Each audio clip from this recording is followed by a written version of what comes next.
So good evening, everyone. Once again, welcome. I appreciate you all coming out to Newark People's Assembly's Town Hall, speaking regarding MX-3 zoning in the East Ward. I'd like to acknowledge Montana Global Care for allowing us to use the facility to host this meeting, and the staff, and especially Solange. Thank you so much. Appreciate it. I also know that this is a sort of hot topic in the East Ward, so I ask that everybody be mindful and respectful of each other and the opinions of each other, and it not become so contentious that we're arguing or fussing and fighting, literally. Just make statements, they'll be answered or addressed in an orderly fashion, and then we'll move forward. I can assure you that what's being said is being heard. I don't know what the outcome of it will be, but I just ask and want to reiterate that we just stay respectful of each other, please. So without further ado, as you know, with MX3, it is a topic that comes directly from the Department of Housing and Economic Development. So they are your experts for this evening, along with the mayor who's just visiting and joining the meeting because he is the mayor of our city. We do have Deputy Mayor and Director of the Housing and Economic Development Department, John Palmieri, the City Planner, Chris Watson, and a host of other city officials throughout the room. So without further ado, Chris or John, who wants to speak? Mayor? Yeah, sure, I'll jump in. So first I just want to thank Andrea. She does an awesome job. Thank you for putting this all together. Unfortunately, I have to run to the YMCA for our kids just made it to the finals. They're doing the drawing, and I promise to be there for them as well. But I wanted to come at least for the on-start of this meeting. Everybody should have this document. Hopefully they picked it up at the front desk when they walked in. You should have this document that basically goes into detail what our proposal of the MX3 is. Thanks to Chris, and he's just recently got on board and had to tackle this thing right away, so we appreciate his involvement. We met with a few folks to talk about some of the concerns and issues that people had around MX3. And so we try to take some of those things into consideration. Obviously, some of the things we may not agree on, and we are willing to discuss and sorry, Andrea, argue that if necessary, but in a way that right. And but I think that looking at this and reviewing it with the EHD, that it kind of makes sense. Obviously, we want a transit-oriented community. Obviously, we want density. Obviously, we want inclusionary zoning. We want other kind of things that some of this stuff triggers. We need those things, not just for this area that we're talking about in question, but for other opportunities that we have throughout the city that we need as well. So all of these things are not one-offs. They're not like thoughtless things that we just put together. It's obviously a discussion about how do we create the kind of equitable development that takes place throughout the city. We are struggling around that. I just got finished saying it's not an easy task. I mean, all over the nation, people are trying to struggle around issues of housing and equitable development. We're trying to figure that out here in the city of Newark. There's no community in the country that has figured it out. And we're taking a stab at it. We have an equitable development committee. Hopefully it'll be voted on by the council very soon. These guys and ladies will begin to think about these issues in a citywide and a holistic and a very intense way. Because obviously once you push the on button in Western democracy and capitalism, there's no way to push the off button. So meaning that all of this stuff is going to happen very rapidly. Our job is to try to control it and use it in a way that's going to benefit, majority of the residents of our city without harming people completely and totally. I'm not naive to think that it's not going to harm some people. Our job is to make sure we do as little harm as possible and that we have as much equity as we possibly can get as quickly as we can get it. So the things that we are contemplating in the city are centered around those goals and around those ideas. How we get to that thing, how we get to the place that we want to go is a process. We're going to go back and forth around specific issues. Not only do we want inclusionary and equity, and we want money to be used for development in other parts of the city, we also want green space. We also want to make sure there's recreation space. We also want to make sure that there's walkability. We also want to make sure there's opportunity for neighborhoods to not be intruded upon with ugly structures and all kinds of things that just doesn't make any real sense. We want to make sure that there's a plan to it. I know before it felt like a push and tug. It probably was a push and pull and a rush, and we talked about that. We self-critiqued it, and I'm probably harder on some of these guys than these community meetings. But at the end of the day, there are some things that we should have done differently in pushing MX-3 from the beginning, right? There's some things that we should have done. Obviously, when I'm in the heat of it, I'm in the heat of it. I'm going to, fuss at these guys, but push the program at the same time. We're at a space now where I think that we can figure this out in a way that is amenable. Doesn't mean we're going to agree on every step of it, but we should have dialogue around it. Everybody's ideas are important. We should have dialogue and discussion around it. And I don't care how, sometimes the meetings get a little crazy and some of our folks are not used to that, but this is part of the job. So at the end of the day, we have to be in here. You have to stick it out. If you think you discovered fire, you have to have the courage to share it. So at the end of the day, we got to get out here, and that means we got to mix it up. We got to mix it up. And so that's basically what my point is. We've been talking about this for the last year now. There are multiple projects. There are some projects I want you to know. I know people think there's only one project. There's multiple projects that are waiting. They're actually waiting to see what happens before they do anything, because nobody wants to begin their project and it turns into they spend money, they do all kinds of things, and nothing happens. So there's a multitude of projects that are waiting for the city, for us to figure out what's going to happen here today. And it isn't coming upon us to figure it out, to figure out which way forward, to have a waterfront that's developed, to have density around the train station, to get prayerfully to get the governor and even this struggle around the Amazon thing helped us do what we wanted to do. People have no idea. We won 5 months ago. So we have people now focused on our infrastructure, focused on the train station, focused on all these other kind of things. Our job is to keep them there and now get them to begin to invest in that stuff, because we're not interested in developing transit-oriented communities with a train station that looks the way it looks, with the kind of stuff that's going on around there.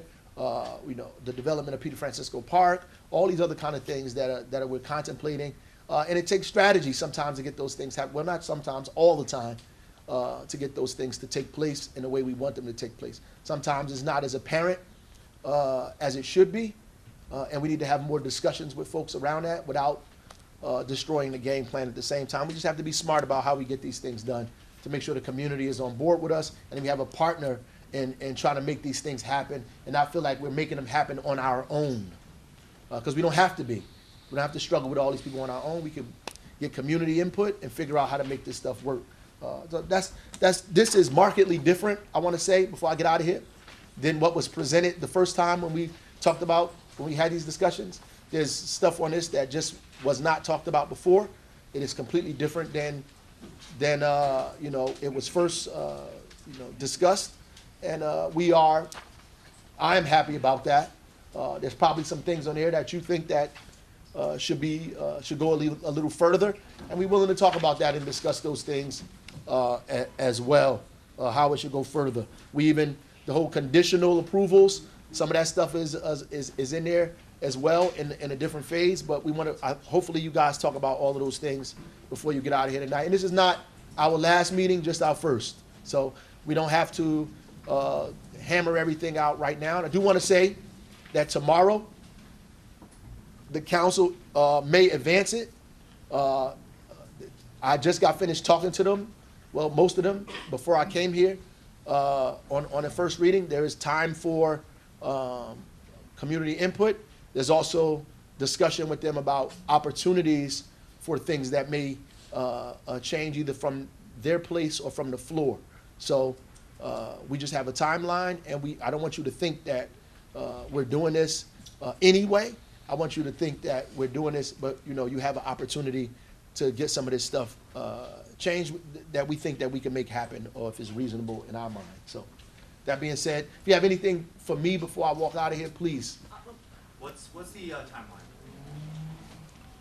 timeline? To get it completely finished at the end, is what you're saying? For introduction, for planning board consistency, for adoption.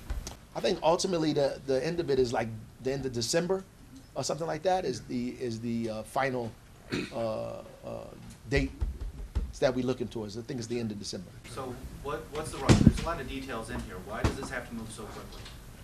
Well, there's a few reasons. There's a lot of projects that are, first there's a whole bunch of projects that are on the back burner now because we don't have enough zoning board meetings, right? Then there's a lot of projects that we need to get them moving, number one. And number two, a lot of this stuff is contingent upon us doing this inclusionary stuff that we want to do as well. We need to get this stuff going before, obviously, the market changes in a way that when we do inclusionary or do something else, it just doesn't matter at all.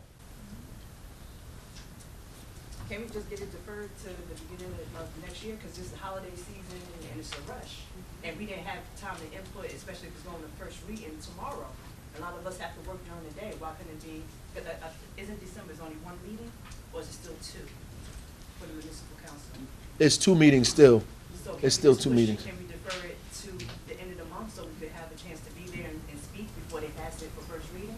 Well, you can't speak tomorrow anyway Oh, okay. on it unless you sign up. You can only speak on the ordinance when the public hearing part comes. So that would be the second meeting, not the first. Will these projects that are backburner be subject to the inclusionary housing ordinances? Prayerfully, that's what all the ones now, yes. Some there's been some that have been waived already, some projects have been waived. No, Okay, thank you. nobody's been waived unless, we only have the authority to waive that. They don't have the authority to waive it. We're trying to make sure that every project that is put in the MX-3 is subject to inclusionary zoning. That's what we're trying to make sure happens for us.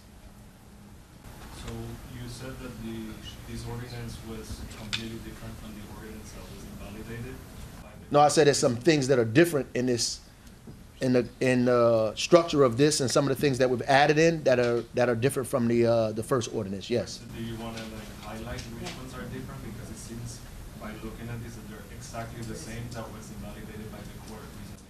No, the process wasn't validated by the court. All of the stuff that's on the bottom here, on this paper, none of that stuff was contemplated on the first time. That was in the first adoption. Which was? All that stuff, the open space, the green roof, the living wall, that was in the ordinance that was adopted and that was ultimately overturned.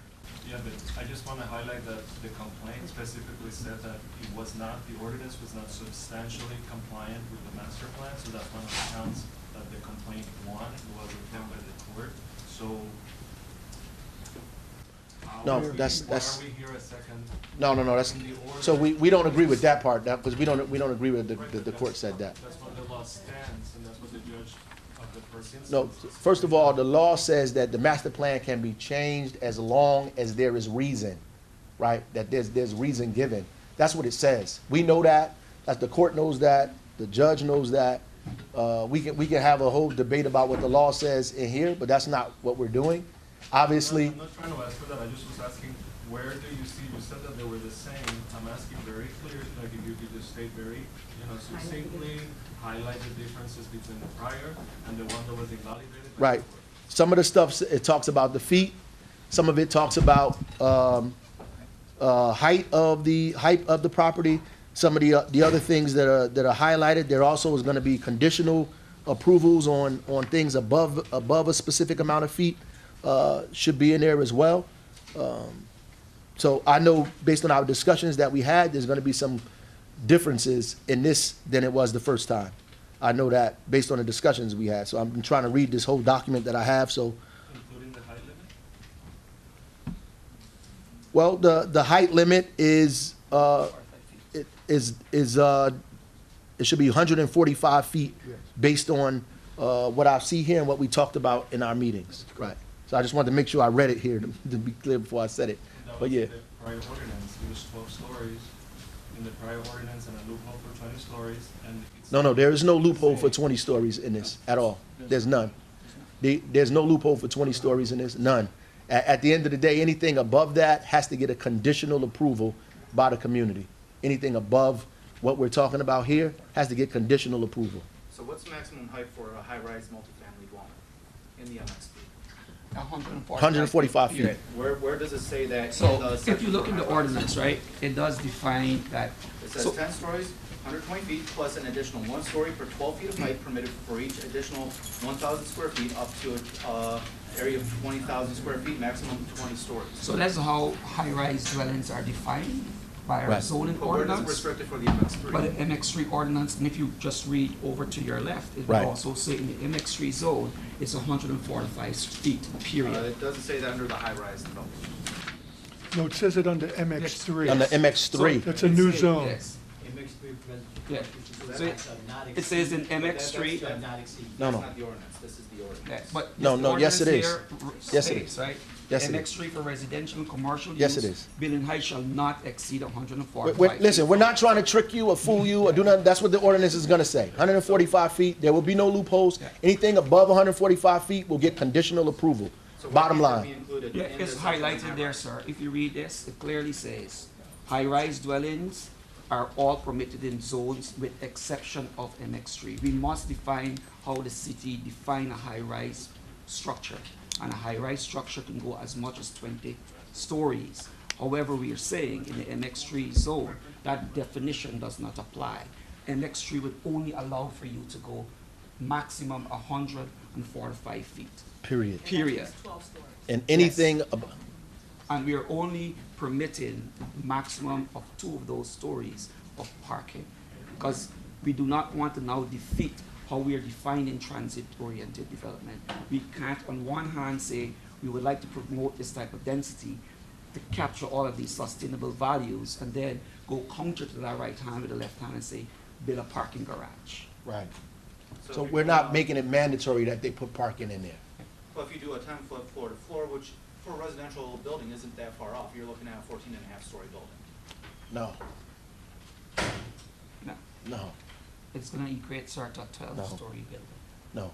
Is it Anything 12-story above building? the 145 feet needs to get conditional approval. Let me say it again. Anything above 145 feet needs to get conditional approval. Anything planning board. above 145 feet needs to get conditional approval.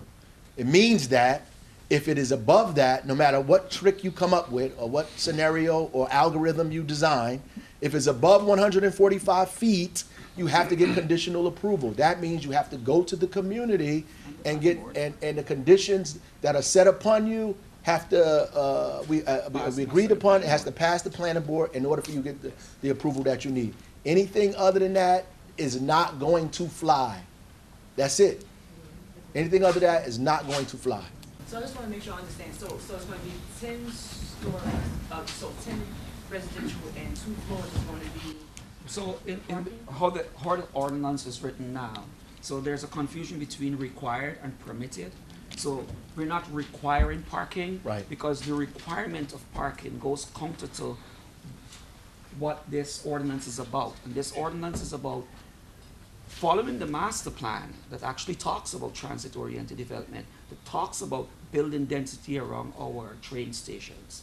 If we now require parking, then we're going against what that is saying, but we are permitting parking, and permitting parking only for 2 floors, maximum of 2 floors. so that'd be 10 plus a 2 would equals 12. Yes, So if you don't do the parking, it will be 12 stories of Yes. residential. yes, yes. However, a question might come out from that. What we are seeing is that from the pro forma perspective, a developer knows you bring a building that is 12 stories without any parking, you're not selling any of those units. Plus, let me just say something. I want to backtrack a little bit because we keep having this talk about the master plan, right? Because we looking at this master plan like it's the Bible, but or whatever thing you look to. But at the end of the day, none of the things that we're asking that benefit the city, none of it is in the master plan. None of it. There's no requirement for us to do any sustainability. There's no requirement for us to do any environmental stuff. There's no requirement for us to do any inclusionary. There's no requirement for us to do cumulative impact. There's no requirement for us to do any of those things. So most of the things that we're asking for people to do does not mirror the master plan at all. So at some point, we're going to have to rethink what we are holding on to as the Constitution of the city of Newark. None of the things that we want these people to do, that we're asking them to do, that will create equity in our city, exist in the master plan as it is written presently. It is not there. Nothing about environment, nothing about equity, nothing about affordable housing. None of that stuff exists there. None of it. So if we just stay true to exactly what the master plan says and go about our business, we couldn't do none of the things that we wanted to do in the city at all. At all. So at some point, we have to figure out, like, not throw the baby out with the bathwater here, how to figure out how to get this stuff done, as expeditiously as we can before the market changes in our faces and we can't get anything done. And two, how to do it in a way that helps us in the city get exactly what we want around the transit-oriented place, around density, without destroying people's neighborhoods. We agree with that. But there are some timelines and some other conditions that are conflicting here that we just have to figure out. I wish it was easy for us to push a button or snap our fingers and things happen the way we want them to happen. But that's just simply not the case. It's just simply not the case. And we're not stopping people from coming over to our city or building development or doing those things. They're going to build 20 stories here, do this, do that, without the MX-3. We're trying to create a transit-oriented village that makes sense, that's structured, so when people come, we can make them do something for the city that does not insist that they do it in the master plan now. They don't have to do any of these things right now. And to the mayor's point, if you just look at the map as to where we're trying to upzone the R5 district, as it is right now, it does permit for mixed-use residential to come in at 8 stories. Right. But how it's written now, that 8 feet residential, 8 floors have none of these sustainable goals. So at some point we have to ask ourselves, are we willing to stick to a document that give us no type of sustainability, or do we want sustainability? And how do we, in a sense, capture that? Because it has to be like some sort of give back. And if you see the scale, because you're trying to say that we want to push down our growth, the greens, all these beautiful things that we want, like we clearly agree with you about the green roof, all these living green walls, but clearly the master plan that we, the community voted for it, we still want the 8 stories that are in the master plan that you now want to show down the road, the 10/2, or magically there's still confusion with the 20. We're going to take the mayor's voice for it, 20 stories will not happen, but we're not in disagreement about the green, the new sustainability movement. We agree with you. Yeah, but the problem is, sir, is that you can't force people to do stuff unless you give them something. That's just the law. And the master plan does not say, the problem with the previous thing was that they didn't clearly say that it contradicted the master plan and the reasons why it contradicted the master plan. Can I finish? No, I understand that. We passed that. I understand that. I said. It's like after the holidays, after Thanksgiving, nobody's around in town still. They're on vacation. Right. Why are you saying This is not the, what I'm saying is that we're past understanding what the issues were. We're still, and I said in the beginning, this is not the last meeting, it's the first one. We're going to continue to have this. Doesn't mean we're going to agree with you all of the time, unfortunately. But it also means that at the end of the day, we can't force conditions on people. We can't make people do inclusionary zoning because we want them to. We can't make people put a green roof in their thing because we want them to. We can't make people do stuff. We can't because the law. Because that is theoretically what happens in this Western democracy that we live in capitalism. We can't force them to do that unless the city is giving them something. That's a fact. We can't force people to do inclusionary zoning, put affordability in a property, unless the city is giving them something in return. If we could make them do that without doing, it's their property, It's their money, right? Unless the city is giving them a tax abatement or anything other than that, then we can't make them do these things, right? And that's just a fact, right? It's a fact. I wish it wasn't a fact, but it is a fact. So But you're also- saying that that policies, regardless of whether they go against the voting wishes of people in the neighborhood, is still okay because those specific entities and the specific capital No, interests no. and the What I'm saying is that there's an overall, I'm saying there's a larger goal that we have to keep in mind as well. And sometimes our parochial needs do not, jibe well with what we're trying to do, citywide on a larger level. And we need to figure that out. And we may need to compromise on some of these things in order to get progress. Absolutely. Yes. But Mayor, you just, for the sake of clarity, kind of paint a picture within the new ordinance and without, let's say, 10 years out. And so, I mean, what does this neighborhood look like? What does So- this area look like 10 years out if we go forward with this? Or Yes. So when the master plan was written, or our 5 zone Don't didn't add on. exist, and the master plan does talk about 8 stories being the maximum. If you read the R5 zoning ordinance, it gives you that 8 feet. But in the time that elapsed from when we had this R5 to now, all we see is that parking lot still parking the car. Right. Development is not there. I think what the mayor is trying to say is that at this point in Newark's history, we are seeing an interest in trying to create the type of density that our master plan talks about, and we have an opportunity to capture that. And we are trying to do that. We are trying to do that so that 10 years from now, we don't have to address this issue. We don't have to address the issue as where's the housing for the improved population, the increased population that we've seen in Newark. Where's the housing? Where's the inclusionary housing for people who can't afford? So it's a moment in time for us to capture that. Plus, what we have now and what will be there, because you can't force people to do stuff on their own property, it'll be a bunch of parking lots. And at the end of the day, these guys, if you don't give them the density, they can make more money off of the project by leaving it as a surface parking lot and charging people. Granted, some of the performer and the bottom line is higher than. I mean, we can argue with them that they're making profit, not just as much as profit as they want to make, right? So they can make more profit leaving it as a surface parking lot without density. If you force people to put a box up, they're not going to develop it because they can make more money leaving it like that. That's a problem. We are trying to force them. First of all, surface Can I parking lot finish? is not permissible in the zone Can- already. right, no. And secondly, doesn't the inclusionary It's not permissible. ordinance already stand regardless of whether you do an MX-3 ordinance? The inclusionary ordinance was passed, it will go into effect regardless of whether No. you do that? So, it's but not the permissible. inclusionary zoning doesn't say that you must. It says you must if you're asking for some conditionals. If you're building more than 30 new or substantially renovated, So what will happen is when the market changes and you don't need a tax abatement, you don't have to come to the city for anything. You don't have to ask us for anything. You can build it because the market has changed and you don't need subsidy. And if you don't need subsidy, you can build without the city giving you anything, and then we can't require you to do anything because you're building it with your own money without subsidy. The MX-3, their parking lot's there now, right? We can't force people to develop their parking lot because they own it. They own it, right? They own it. Whether we make it an MX-3 or whatever it is, they own the parking lot. You can't force people, unfortunately, to develop their parking lot. You cannot. What you can do is incentivize them to develop the property, right? That's what you can do. And it takes push and pull.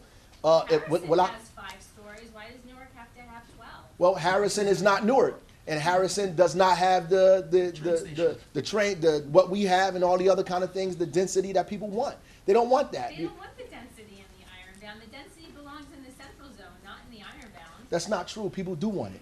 Very few is protected. They do want it. Yep. That's if they didn't want it, we wouldn't be having this discussion. Let's stick with the surface parking lots issue because If they didn't want it, we wouldn't have this another issue. court ruled that the surface parking lot that now wants to get built for the 12 stories was illegal, that the operation of the parking lot was illegal. So these arguments saying like, oh, these properties are gonna still be parking lots, they're not gonna be developed.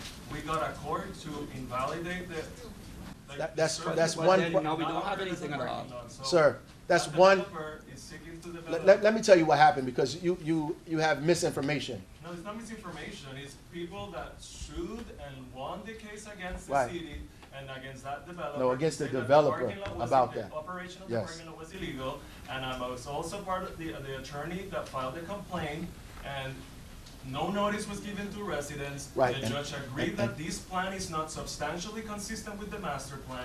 I don't know how you're introducing it No, to no. a community like this again. The judge did not Saying make that I don't those know the comments. facts, Right. it's kind of like, No, you don't. You're I live literally a block from where you. That's okay, but it doesn't mean that you know exactly what you're talking about. Okay, that's fine. But at the end of the day, you're talking about that one parking lot. The entire Marbury Commons was based on swaps. All of the parking lot development had to be triggered by a whole bunch of things that went on. Exchanges, money, land, all of this stuff. Whether it was behind closed doors or not, it happened, right? It happened, right? It was happening for years. It was happening for years. And it's going to continue to happen. And at the end of the day, it benefits the city. It benefits the city. It benefits a bunch of people in the city who don't live in this specific area. It might benefit a whole bunch of other people. Fortunately, I have to contemplate 300,000 residents and other neighborhoods and other folks and figure out how to make development work all over the city and fill gaps in projects and afford to build projects that are happening other places in the city of Newark that need these gaps filled. I think your interpretation of what the judge is saying is not the interpretation that we've gotten. Our corporation counsel can tell you what our interpretation of what he said is. I think you're saying it very straight. That's not exactly the interpretation that took place. We have a completely different interpretation of what that was. So as far as the notice issue, you're right. They did not notice properly. It's fair. But you have to realize that that's not a substantive issue. That's just a notice issue. That's just, you didn't tell the people in the area properly. Imagine if right now they did that all over again. That means we would have to get into the substance. The second issue is, does it go against the master plan? If it does, the law says you have to first say, yes, it does, acknowledge it. And then after that, explain why you're going against it. If you do that properly, there is nothing illegal about it. The key to it is they failed to notice, hear me out, they failed to notice the people properly, and we acknowledge that. We acknowledge that, 100% acknowledge it. There was no, you guys didn't even make an opposition. But guess what? We acknowledge Standing in it. front of the community now, So- after not even litigating the case and having a judge literally agree with every single point except count 2, is very disingenuous. Okay, so now, and then. Especially this, like, literally devaluing the most important one, the one which was proper notice. Which Sir. you're just saying like, no, it's not even, Sir, that is sir. one of the most constitutionally important Unfortunately, sir, ways of giving notice to unfortunately, people. sir, we're here That today. you didn't do it. We're here today. We And agree we have didn't to- do it. we They didn't do it have to properly. move forward. We're gonna give. So the point It's is, gonna happen.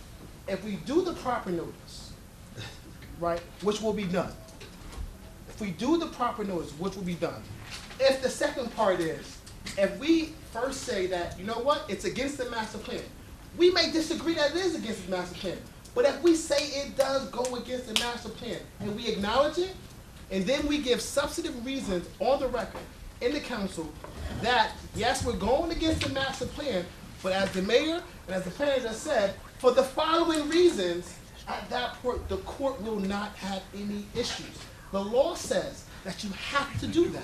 They failed to do so, and as a result, that's what we're here now. But I think we should take the opportunity to do one thing.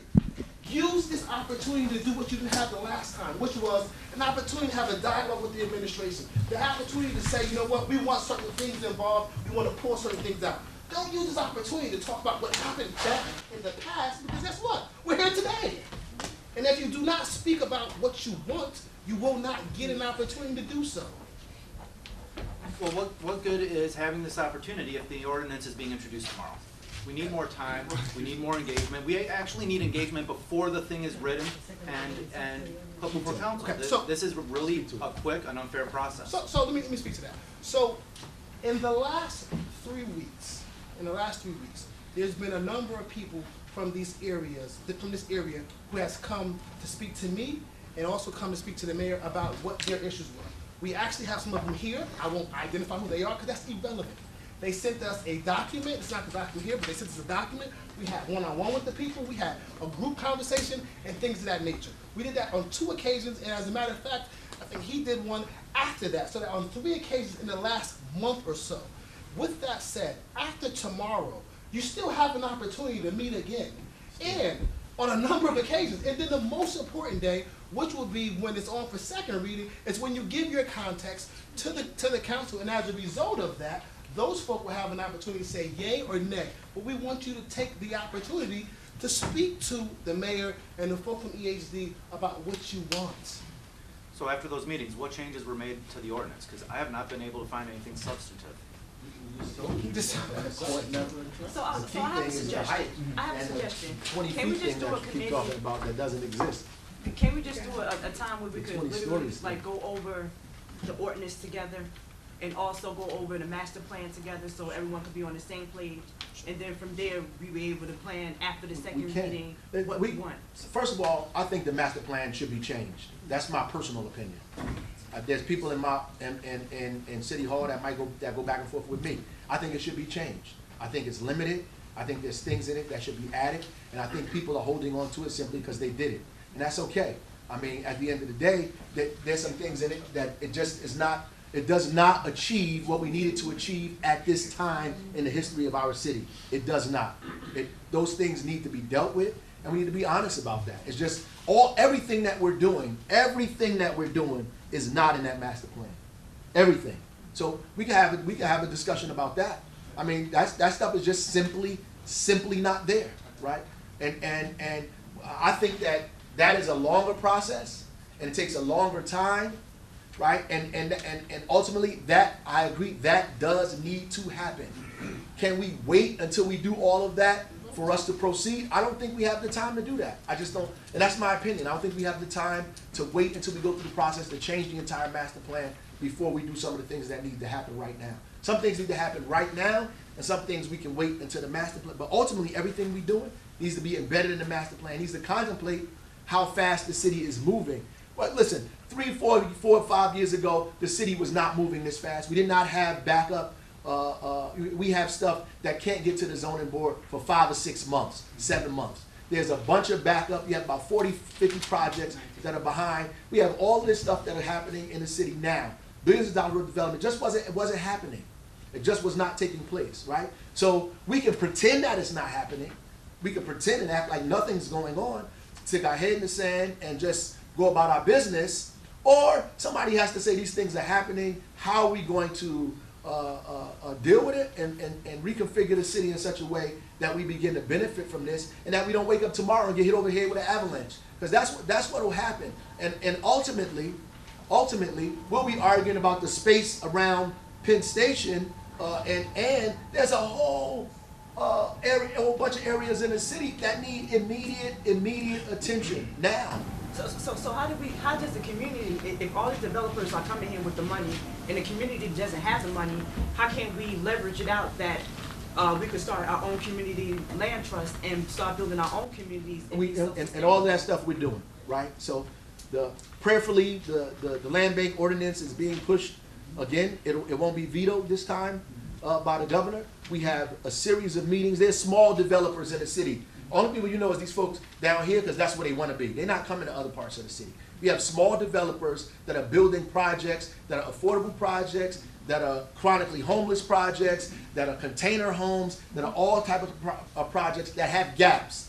They have significant gaps that they can't fill because they're not the guys down here. What we want to do is make the guys down here fill those gaps for those guys so that we can create development in other parts of the city. That's what we're trying to do. There's no deep conspiracy to build 20 stories in the East Ward because we just want to do it or we want to help 3 or 4 developers. That's just a BS argument. The reality is it's a larger issue that we have to contemplate when we're developing the city. And is there some compromise we have to make? Yes.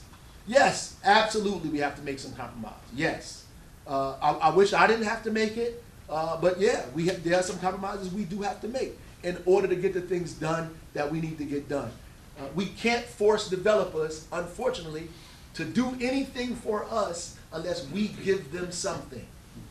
my first contemplation of inclusionary zoning was to do it all over the city, despite the minute you do development, inclusionary zoning is set off. Any property, any development, old, new, reconstruction, redevelopment. But legally, I was told that you cannot do that. You cannot do that because you're not giving these people nothing. They have the right to build what they want to build with their own money. And that's the state statute. No, that's the That's the United States Constitution, right? So at the end of the day, we can't force them to do these specific things. You just can't do it, right? We just can't do it. We can't, unless they're getting something in return. Tax credits from the state, tax abatements from us, specific zoning, variances, all of those things can make us force them to do things that we want them to do in the city. That's just it. One more question, Yeah, Mayor. and I gotta get out of here. In the ordinance, it says that it's, a building like this is to protect adjacent low-density neighborhoods. I'm guessing that's the surrounding area, surrounding the area. Can you explain how that works actually, and how this is not gonna impact rents or property tax in the area for homeowners? It is gonna, to say that it's not gonna impact property values, it absolutely is gonna impact property values. So can you explain just how it said, the language in there says. Because your assessed property is gonna go up, because it's gonna be valued more, because of the development that goes around it. That's just a contradiction of living in, so either it's gonna be undeveloped or underdeveloped, and your property values will be steady. If you develop the stuff around there, then the property value is gonna go up. If your property values go up, your taxes are gonna increase based on the assessment of your property. That's the market force in this place where we live. So at the end of the day, that's going to happen. The only way you can force these guys not to arbitrarily raise rents is by having rent control, right? That was my next question. Yeah, it's by having rent What's going control along with rent and control as far as affordable enforcement? units. Force them to put affordable units in there and rent control those units so they don't force people out and have some kind of right to counsel that we just got finished talking about, so people not illegally evicted. Will these people try to do that? Absolutely. Is it going to affect the thing? Yes. To say anything other than that is a lie. It's absolutely going to affect it. We live in Western democracy. Capitalism is going to affect all this. What we're trying to do is make sure we mitigate some of these things so it does not hit our community like an avalanche. That's what we're trying to do. Do I have the answer to stop capitalism from affecting our community? No. No. I got a second question. You talked about, I guess anybody can answer this. You talked about there's projects that are waiting in line to see if this ordinance passes. Are any of those projects actually going to go over that 12-story threshold? No. No, well, how the ordinance is written is that they can't. They just can't. No. Because I the mean, I guess my question is, are there any projects that are on the table right now No. proposing to go over that? No. But I just want to backtrack on what the mayor was saying in terms of the master plan. By statute, we have to give you a master plan.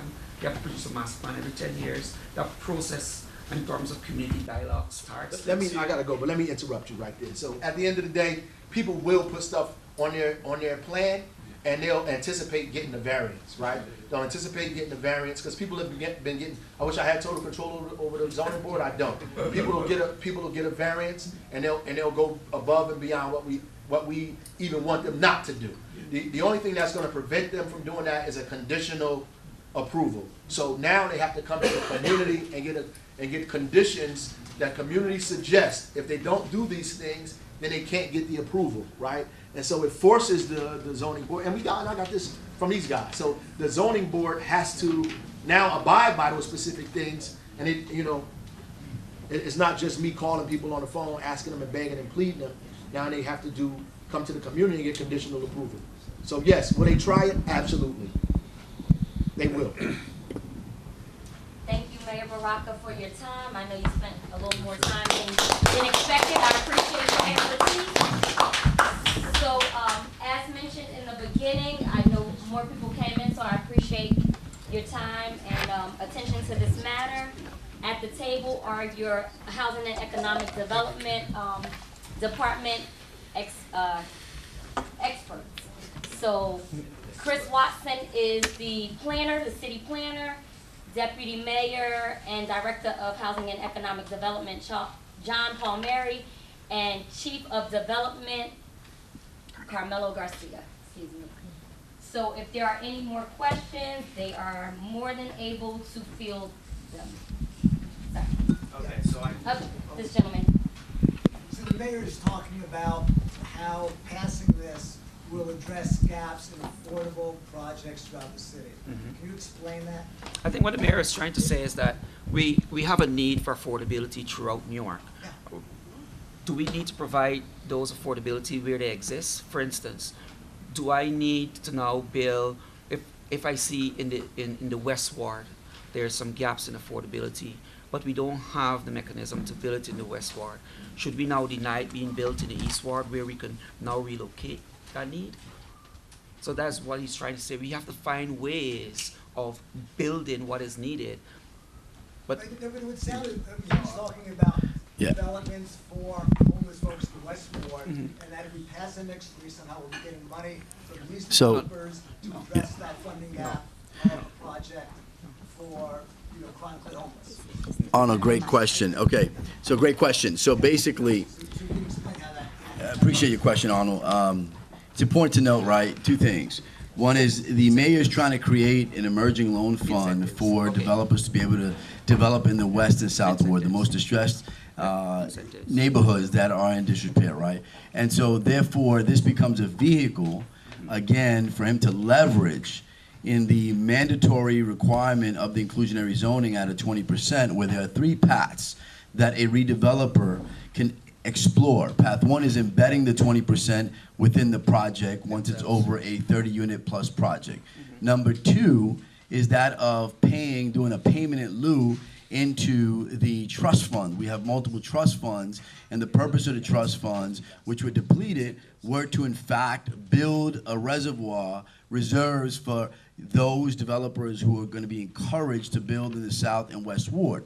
And then Pat C becomes the one where we're saying to mastery developers, you have a choice, which is what the mayor is pushing and the council, is to go and accept some rehabilitative lots in the West and South Ward, and that becomes your obligation doing off-site development. And the redevelopment and rehabilitation comes into play in that fashion. Now more and more redevelopers are liking the Pat C because they believe and are buying into the mayor's vision about this is how do we have all ships rise throughout all the neighborhoods within the city of Newark. So that's what he's speaking about when we're talking about that potential emerging loan fund or that master redeveloper hiring a MBE, WBE redeveloper who's a small redeveloper and can build 10 lots, 2-3 family homes for home ownership or for rentals to affordability. That's the key factor in that. And just, to give my 2 cents on the master plan, I mean, it's critical to note that the master plan is a living document. And the administration, based on their vision, right, can say, here's what I'd like to see happen in this area to stimulate further development, and to maximize density for purposes of whether it's transit-oriented development, such as between the Penn Station and Broad Street Station area, which has always been a part of the mayor's goal to increase the number of residents downtown from 4,000 to 10,000 within his 3 to 5 year term in office, right? That's what he said when he first ran. The second time around, again, the same thing. We need to increase the residential development in the downtown. And part of that, the Ironbound, which in the East Ward is a natural asset. That's why he's focused on Mulberry Commons and Riverfront Park. As you guys know, you've been very intricately involved with that, Nancy and Arnold, because of that, and Drew, and ICC, because of that, trying to make sure that we increase the open space by 35 acres so that more and more residents are preserved. The preservation is the key, preserved in the Ironbound community, and whatever's being built based on the zoning or redevelopment plan or master plan forces the redevelopers to invest in those distressed neighborhoods. So that's pretty much what he was talking about. Investment then is going to come at the expense of inclusionary zoning in that area by Penn Station. it's not the expense, Arnold, because again, Penn Station is a TOD. It's a transit-oriented development area. It's not at the expense. It's what becomes the equitable trade-offs to make sure that all ships rise, that every neighborhood in the community is benefiting from an economic justice perspective, and that's really what it comes down to. Either or. Let me talk. Have Let me inclusionary talk. in the zone, in the building, or we can do something at that part of the city. So it isn't either or. We're going to tag team here, Arnold. I said it isn't either or. Well, no, Carmelo's examples are salient. But I would say this about the Ironbound. Projects that get done within this zone that comply with the IZO ordinance, affordability. I'd like to believe that of the 20% that they're committed to having to provide, that 10% will happen on site. I'd like to see, it doesn't have to go to the South Ward and West Ward, but it can be a more diverse a use of those funds. So in my example, as I look at this, I see developers within this zone doing projects and committing, if not 20%, because that may be what they want to do, 10%, and then maybe some offsite, and then maybe some of the buyout, as Carmelo talked about the different paths. So I think it can happen in any number of. But it can't happen in terms of helping develop Terrell Homes, helping Hyatt Court. Well, helping those are housing those housing authority affordable properties are a projects little in the area. different. They're a little different. But just in terms of the IZO, a developer may well commit to doing 20% on-site. And that would be great for the Ironbound. Which are But required by law. not on-site. No. Not on site necessarily. So that may be the way this happens. It'll depend on the developer. One other the other thing that I'd like to say about this new ordinance, this is not a surprise. This was presented a year ago, and it passed. But for its technical flaws, it would have become law. So, but wait a minute, just let me finish. And so that didn't happen, okay? So notice went out to 90% of the people within the radius, but not 100%, fair enough. And the master plan, consistency with the plan. As Carmelo said, it's a living document. And the planning board and/or the city council has every right to consider the benefits of being in a hub, in a transportation hub, to offset the language in the master plan, which is a little arcane, I would argue. So that is something the city council, who represents the city at large, is able to do. And we'd like to think that as we present this to them in the coming weeks, that they'll consider that and make those adjustments. And one last thing, the previous ordinance that was presented a year ago, last summer, a year ago, July, got approved before the 1st, I guess. That talked about other options for developers to go higher based on their size of their site, higher of upwards of maybe 100 feet, from 145 feet to maybe 240 feet, based on the size of their lot. We're saying no, that's over. 145 is the maximum. And cities that care about urban hubs and transportation hubs do it all over the country. Now, we want to do it in a way that doesn't wreak havoc for the neighborhoods, of course. We remain sensitive to those neighborhoods that abut. The ferry corridor is certainly very important. We're saying you got to stay 100 feet away from anything along the corridor, and you got to step back after 8 stories. And listen, many developers may not want to go up to 145 feet, but we will permit that if they meet those sustainability goals and make other investments in infrastructure. So this is not a wild idea that cities do. This is a very common thing that Jersey City and Hoboken and Boston and Chicago, it happens all over. Of course, we need to remain sensitive. And a few neighborhood residents will be upset about it. But I believe that the overall good of the city, it far outweighs any negative immediate impact. I'd like to think that the neighborhoods are going to be sustained over time with this kind of investment, and that there'll be more retail opportunities and employment opportunities. And we'll do that infill within those junk lots and those industrial edges that abut Penn Station. We need to make an investment as a city to become a top-tier city, and this is the time. So how can we Thank you. do that? Just one moment. Drew had a question? I just had two notes. One, Carmelo, do you want to mention what we talked about Yes. the 20 stories? Yeah, and I appreciate that, Drew, because. About the 3 inclusionary avenues.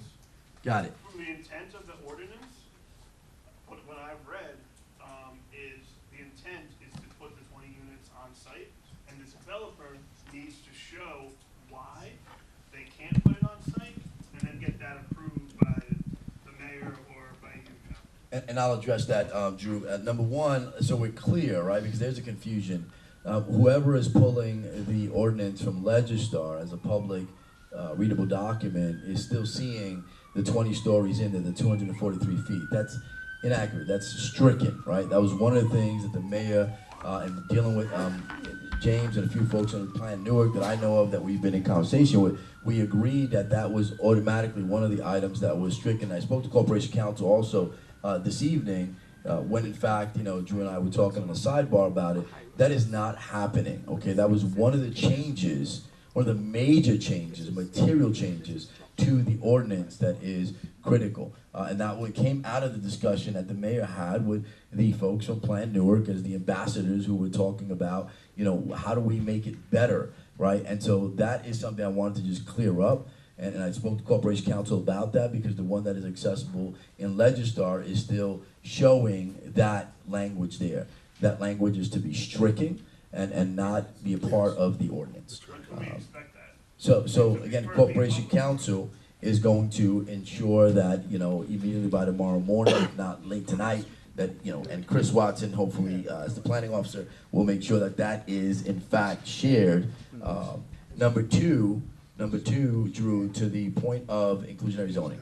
So there are absolute, you know, the mayor was very aggressive and eager to get the inclusionary zoning done. As you guys know, he championed that, right? It was authored and championed by the mayor because it was necessary, right? Because we knew that eventually, as the mayor talked about, this avalanche would be coming in redevelopment. And so therefore, to protect and preserve what we needed for those low mod income families and the work class families, that's what we needed to do. And that was achieved. It was approved, it was passed. And the three pads basically say that, yes, we are pushing for the 20% to be in there. We have NW Financial, who's our financial advisor, who does a clear impact, financial impact analysis to determine whether or not the pro forma in its economic feasibility does make sense, right? Can the project, but for this 20%, succeed? And they have to demonstrate that. And then, of course, they meet with myself, John as director, Evans, who's the director of community development, you know, and our attorneys, and they have to demonstrate, the onus is on them, that they can't make that project doable but for this ask and option of B or C, right? And we've been pushing them away from B because B is the easier one, right? That, you know, is the easy one to say, I'm going to do a payment in lieu, and we're saying, no, wait a minute. You got to look at, you know, option C, which is the one we really want to see you fulfill in Pat C. And a lot of them now are buying into it. It was innovative.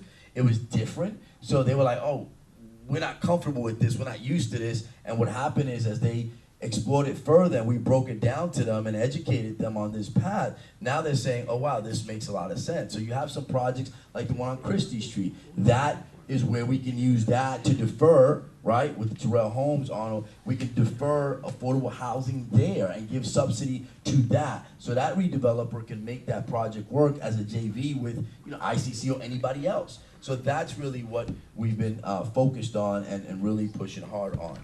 Okay, there's a board of questions. I'm You're welcome. looking at hands. Tanisha? Okay, so one, we already have the riverfront redevelopment plan already passed, where it's gonna build up to over 20, 30 stories, correct? Yes. The riverfront, right? Yes. Yeah, so that's, yeah, pretty much is 40 story, 25 stories. Okay, so we have that, and then with the MX-3, and you have to realize Ironbound is unique because it's an environmental justice community. So if you keep putting and keep building and building, how, God forbid, we don't even have an escape route to even get out, first of all. That's one. Number two, since we're so close to Penn Station, the traffic, the amount of traffic that flows through the community is already detrimental. God forbid if something happened, how are the people going to get out? Number three, we're in a flood zone. God forbid if another hurricane pass through, how are the people going to get out safely? And how are we going to mitigate these issues that we already had? So, and that's, if I may just real quickly, and I'm going to just pass it off to Chris, because I'm going to try to address all three of them within 60 seconds. And that's a great No, it's a great feedback, honestly, because I've been with the city now 4 years and we've mulled this over, right? And so comprehensively, number one, it is why Director Ambrose and us, through this whole Baxter Terrace and Pella Square redevelopment, we're utilizing that master redeveloper to build a fire station and a annex headquarters for the Ironbound community. So these are things that are in the works as part of the comprehensive master plan, right? Number two, with the riverfront, the reason why we went forward full steam ahead with the riverfront is because we got the Army Corps of Engineer, right, to replenish and to actually rebuild the bulkhead so that we can mitigate on the flooding into the Ironbound community. And with respect to the riverfront, a lot of the riparian materials that are being used are purposely used in order to mitigate if water ever came onto that side. So when the park is there, that serves as a buffer to prevent from, you know, the water coming over onto the community side. And pretty much that's what we've been working towards, so it's a part of the comprehensive plan. And three, traffic calming. This is where you have an opportunity as part of this dialogue, right? Because the conversations are necessary. We agree that we want more community outreach. We're gonna do more of that as the mayor committed to, but the dialogue is necessary so that you understand that the traffic calming that you're talking about, we're gonna mandate more and more redevelopers to do, you know, sort of horizontal murals, which is a part of the traffic calming. I'm not saying that you want it or not, I'm just giving as an example of what is a traffic calming measure. There are other measures that become incorporated into that process. So that's why the dialogue with the master redevelopers or with the Riverfront Park or whatever's happening, it's imperative that we have that constant conversation. So that's the feedback. But I guess the second part to that question, I guess what Arnold was asking, especially with, they also are redevelopers too, they also North Housing Authority. So like you said, how are we gonna protect it, especially when they're not building subsidized housing, they're not building low-income housing, and that's a major impact. So why can't we tell these developers, like, listen, we need it, like, it's the right thing to do, especially if you want to come here. And it's like, how are you going to protect the people?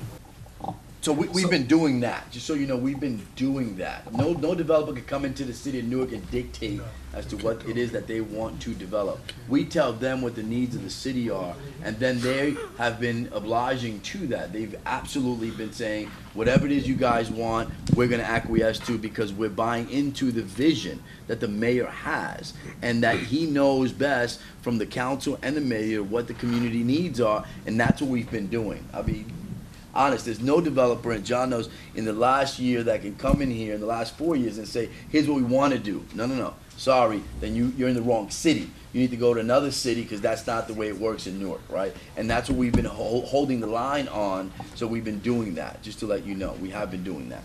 And I just wanted to go back to your first question, and your first question did talk about stormwater and we being in the flood zone. So if you read the ordinance, and this is what we're trying to say, that question is actually addressed. If you look at one of the sustainability goals, number 5, it speaks specifically to that issue.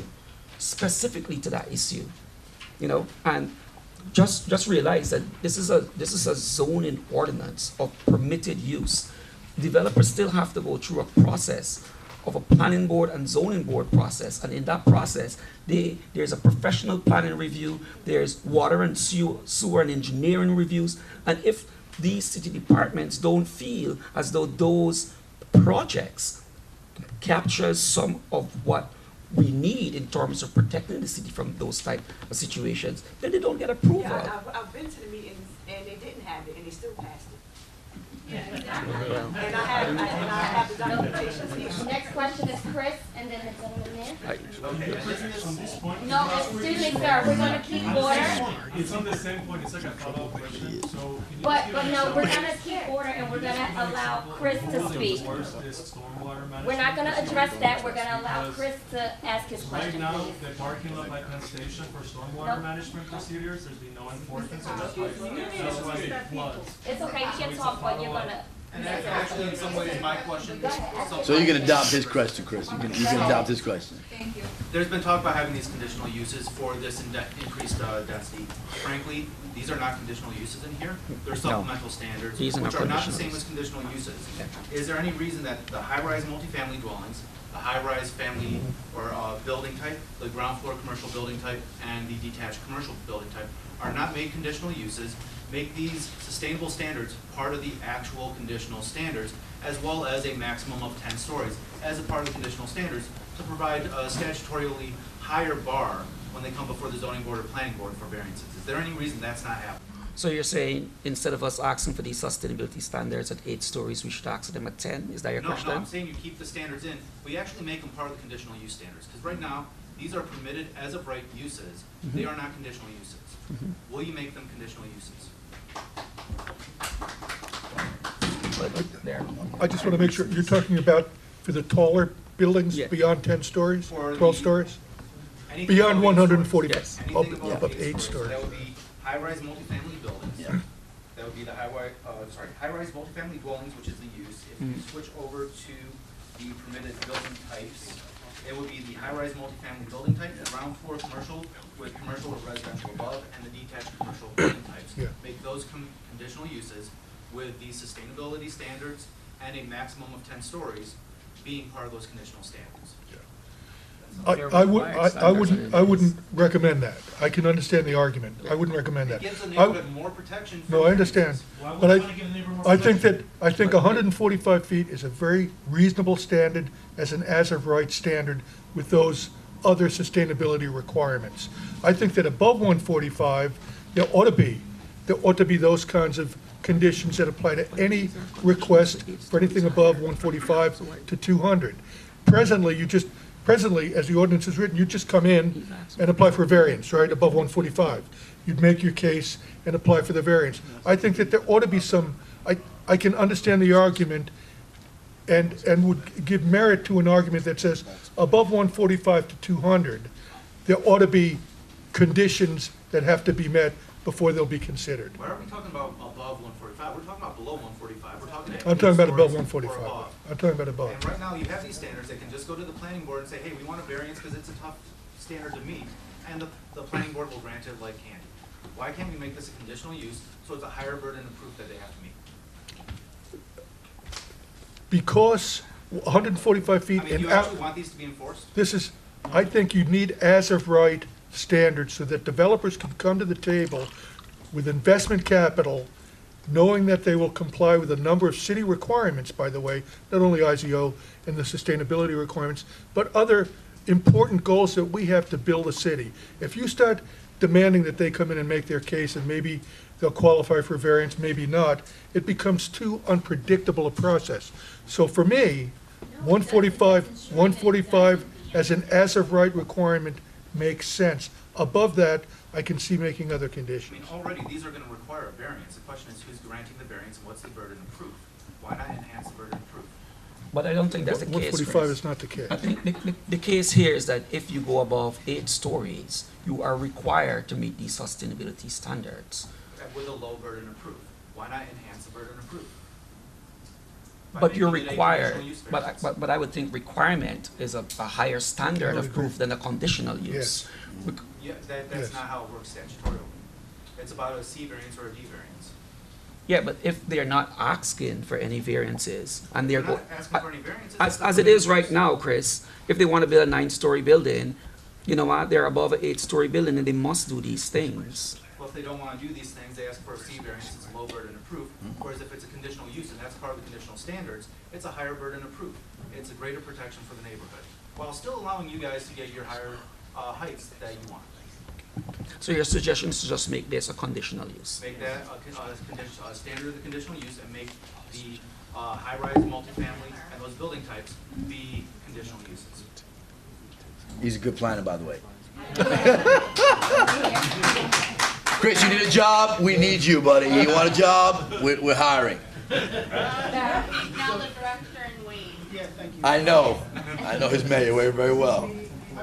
Try to steal some of that brilliance, but this is the second of two things I wanted to talk about.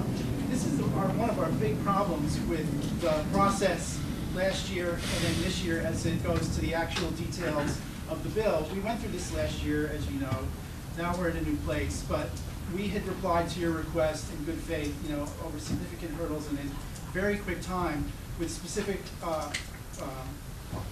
points, which you came back to us about. We replied to you in great detail, and we've got nothing back, and now we have to wait to this meeting to repeat, what you've already heard once after it came out, printed out and wasn't included the first time. So, the mayor talked about the perception of like loopholes and that the thing couldn't be read and that the 20 stories, which may or may not be in there, we haven't looked at it, we'll have to look, maybe it's true, maybe it's not, maybe there's other things we haven't caught. So that's why that happens, because this thing comes out at the last minute. We got to look at it now and figure it out, and then it's going to come up tomorrow with the council. And what we're really asking for is time for this to get vetted and for people to look at it, so that everyone in the city can understand what they're approving and not approving. And then the other thing goes to just the perception of the rush of the whole thing in general. The same thing happened last year. As you know, it was sent up to the council last minute. The council didn't know what was happening. They didn't have copies of it. They said, wait a minute, let's take a break. And then this goes to the questions people had about are the 20 stories in there or not. Thing shows up on Legistar today, it's some version. Another version shows up tonight, printed out with hand scratches on it, and that's one of the things we've been asking for all along this process is just, what's the rush? Why not do this in the right way? Yeah, So we that public don't- notice. we don't even know When? what bill's coming up tomorrow and what we're going to try to pass. So James, so can I address that? So I think when the two of us actually met and we were reviewing the documents that you presented to the mayor, I think I was very clear in asking you to look at that document you presented to the mayor and look at the ordinance, right? Just compare these two things and the type of standards that you're asking for. Just highlight to us where is it we weren't meeting those standards. You saw that, right? You saw that we Yeah, sent that to you. and you did, and even when comparing what you've now sent to us, all of what you're asking for is included here. Well, I but think the that's- sticking. No, because this goes to what Chris said. That's exactly one of the things in our original document and the response, and it's what Chris is saying here. It's already been in there all along. Yeah. So And going back to this 20 stories, there's mechanics in ordinance, and part of the mechanics of this ordinance is that we must give a definition of what a high-rise building is.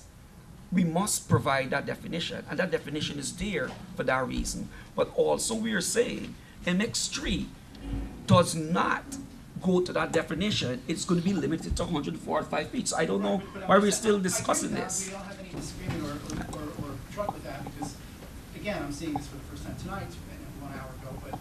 But come on, it's a little late in the game. And you know what? I don't think it's late in the game at The mayor all. even said, No, it's not late in the game at all, James, because this is just the beginning of a dialogue, and this is not something that is being introduced to the council tomorrow for adoption. This is just the beginning of this conversation along the continuum,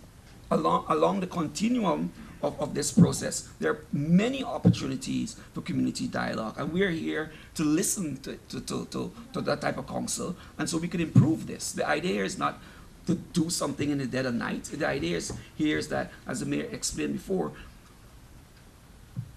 we elect governments to be pragmatic, and this is a level of pragmatism from this administration. We know because they come to our doors that we have an ability right now to capture the type of development that Newark wasn't seen in decades. And that type of development. And I like it's fine, and the whole thing about the west and the south and the whole all that lovely stuff. That's all great, but I'm just talking about this. I want to stick to like MX-3 tonight. Yeah, but I am sticking to MX-3, and I'm saying that for decades we have seen this as surface parking, and if we don't do something to capture what we know we can capture, believe you me, for the next coming decades, we'll see it as surface parking, or we'll see it as nothing at all. Well, I heard the mayor say that. Yeah. So at some point, as a community, I think we have to ask that question. what is it we want and what are we willing to compromise to get that. Well, we're close, but I'm just saying, now we're talking about it, so Yes. it's late. I'd like to have Wayne and you submit your comments, and you may have already done it, forgive me, because I might not have been privy to previous meetings. But if you can, let us know, that's why we're here. Let us know what you think we ought to consider doing to improve the ordinance. And if you can get it to us quickly, again, the council just takes action initially tomorrow. It's their initial action. And then you present it and say that you've met with If it hadn't been groups, so not with rushed, us, you and would have then had you them didn't by read now. No, we're meeting with you now, we want your Not comments. now, like, in the beginning of the meeting, you came by and the mayor was like, oh, we've met with groups, and now apparently everything that was submitted has not been read, because he mentioned the conditional use, that was one of the points that's in the document. Well, what I'm asking is for you to submit, you're here now, you've made comments, you've identified issues. Wayne, I'm sorry, the planner from Wayne, Chris has made a few very good suggestions that we ought to consider. If you can get them to us, we will review them. We will, well, So we're listen, not gonna I don't go on know. the path I don't know how, asking for it to move forward. Yes. come on, come Okay, Wrap so it who up, has man, the wrap next it up. question? Do you have an actual question now? Yeah, actually. Okay, so it's your turn. So, did you read the document that was submitted like an So, hour? I didn't get mine you as got that answer. We read it. Right. That Okay. doesn't mean that you have to adopt and accept everything that's in it. Let's be clear, right? An ordinance It's a relationship, it's a partnership, there's a compromise. So, right now, the database is showing a 20-story. but it's wrong, right? We're not gonna beat a dead horse. That's stricken, that's out, it's on record, it's out. It's not Yeah, but that's wrong. what's introduced tomorrow. No, it's not. It's not. I'm telling you that when you go tomorrow, you will not see that. But that's why you're an ambassador here to tell the community that is not what is happening, right? We rely on each other in this relationship to hold on. Wait. I'm talking, brother. You know, you're not going way back. So cut it out. But I wanted to highlight something. I want to highlight something. You have folks here, the mayor gathered everybody from his economic house development team. You also have, our business administrator in the house, right? You have our COO for the city, everybody, corporation counsel, to make sure that this is done the way the mayor had envisioned it, and it's a dialogue, it's a partnership. So in this relationship, we're presenting a ordinance that we've incorporated what was shared with us, not everything, right, at 100%.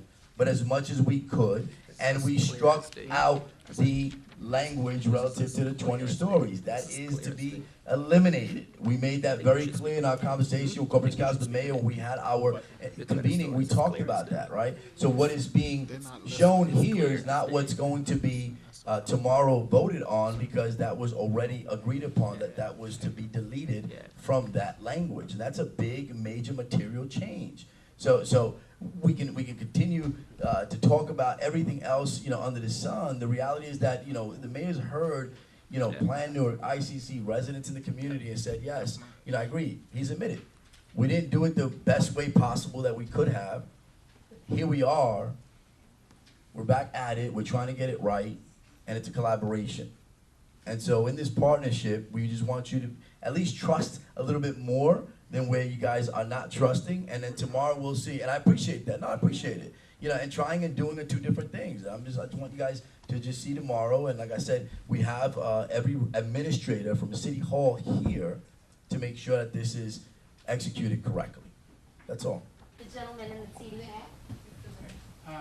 Just a couple of questions here. Maybe a comment first, though. It seems that our philosophy has been that we have to give away ourselves to have people come here. This has been a designation for a lot of developers, period. Without giving away give-backs and everything else. They want to come here, partly for some of the things the mayor has done, but for a lot of other reasons. This is the place to be. Yet we feel that we're in a buyer's market. We have to give away, like a fire sale. We're giving up everything. Right now it seems that Ironbound is on the block. We're selling Ironbound to get these people come in for some type of effluvial benefit we're going to get later on, that they're going to build here, build there. It hasn't seemed to materialize. And that seems to be a problem with thinking. Why are we thinking that way? We should not. It's been going on for years. It needs to stop yesterday. Hasn't stopped yet. Another thing, we're talking about communication here, and some issues that people brought up already. This idea, well, things have changed. If you had copies of the ordinance here now, there'd be less conversation about that. That would all be a dead issue. Because here it is, read it. That's what we're gonna be about. But it's like, well, we talked about this and we're gonna change this, we're gonna do all that. It's not happening. It's just not happening. So that needs to happen. That needs to take place. Just a side issue about the Army Corps and that barrier in Riverfront Park. Most Riverfront Park already has a buck there, and it's not necessary. Army Corps is functioning really down further to the east. That's where we have most of the flooding coming in. If they put the bulkheads up here, a lot of those would make us like a big fishbowl where the water can't get out. And we will flood after they put the bulkheads in. So that's just an issue that's been bothering me for a long time. But again, these things that are said and not written down don't mean that much. Because, oh, I didn't mean it that way. You know I didn't, you understand. That doesn't mean it wouldn't stand in court. Give people the respect to have the papers here. Pass out the papers. Okay, now number 5, we need to look at that, number 5. Number 6, we need to change that. Then you have something viable, that's intangible to work with. But this talking back and forth, a lot of that can be totally eliminated by just showing us the ordinance. It could be eliminated completely. We wouldn't have to even have the conversation. Either it's there or it's not there. And then now that's done. We can go into more important things. The idea of this rushing is bad. You're going to have so many people angry with you. Can you slow this down at least a couple minutes? So many people angry with you because you're going over the same thing over and over again. You give it the same ordinance back and say, but it's on different colored paper this time, so it's new. That's not getting it. But, sir, That's not getting it. so one thing to understand, my name is Evans Anyan Wu. I'm a Director of Community Development here in Economic and Housing Development for the city. Prior to coming here, I was Planning Board Counsel for the town of Scotch Plains and town attorney in Irvington. I hear what you're saying, but one thing to be mindful of, and I can't stress it enough, I keep saying it all the time, is, the court, you keep saying there's no communication, there's no, no adherence to the ordinance. We could have arguably brought forth the same ordinance that the court considered. The one thing you got to understand, the court never got to the substance of the MX-3. What they hung their hat on and what struck down the original ordinance was the notice provision. No, that's not true. It is. I mean, I read it. Summary judgment motion That's right, for the exactly. failure to reply. It's So not- we didn't no. get to any of the items, Look, actually. now, that's exactly what I said. You just repeated exactly what I said. But it was a You summary said it was judgment. only the notice, it wasn't any of it. The city didn't reply, so. When there's not a proper response, the court can't get to the substance of the issue. So even though the substance of the issue was never even. If I could finish, please, I gave you the courtesy. Sir, I gave you the courtesy when you're talking. If you can give me that courtesy, I'd appreciate it. I mean, and I'll put my law degree to your law degree any day. So if the thing is, where the court never got to the substance of the matter, what we're doing now is engaging the community, providing notice, having you start this dialogue. Today is a dialogue. Tomorrow is a dialogue. You have the opportunity during second reading to actually come and address the representative that you elected. So this is an ongoing dialogue. We're doing more than was done before. In that the prior ordinance, the substance of it was never addressed. So that's something that everyone really needs to be mindful of. And sorry, to your point. My point is this. We're still doing the talking without having. Sir, we ran out of copies. My apologies. We ran out of copies. But the ordinance that people are referring to in this audience is because they got a copy upon entrance. And this is the ordinance that will be introduced tomorrow. And I just want to address one more time. Structurally, ordinances are written in a particular way.